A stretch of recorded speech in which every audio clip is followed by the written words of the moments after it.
The program not only improves the lives of dogs and inmates, but the adopters as well. TV 20's Charmaine Nero explains how the program helped a man facing the toughest tragedy of his life. Thank you, sweetie. Thank you, all of you, for everything you've done. Mike Smith is no stranger to adopting dogs. His first, an Australian cattle dog, tragically passed away.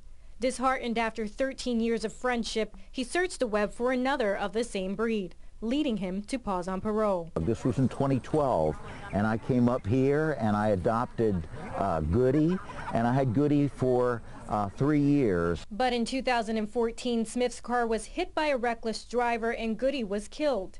He was left with multiple injuries, a load of debt, but for Smith, the hardest part was a broken heart. That is until he received a phone call from an old friend. And the Pause on Parole program contacted me when I was in the hospital and let me know that when I got out, when I could walk again and get back on my feet, that they would help me get another dog, another Australian cattle dog.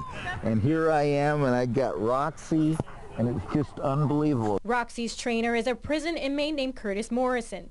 He's been around for a week, but says it's refreshing to see the impact the dogs, especially Roxy, have on other inmates. There's a peace about them. There's a love that we just talked about that comes out of the dog that just kind of encompasses everything around it. And Chris Sutherland, a warden at Miriam Correctional Institute, says it's great to see the bond the inmates share with the dog. That trust issue that a lot of them have a problem with trust, but understanding patience, just to see where they started and where they're at today is just tremendous progress.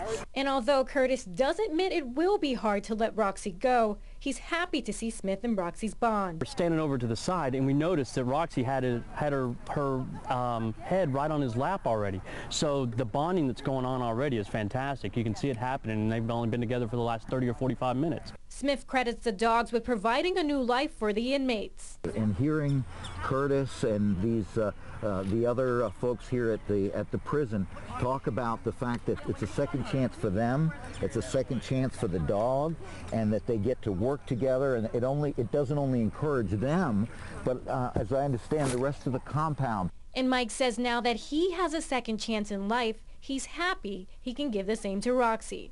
Charmaine Nero, TV 20 News.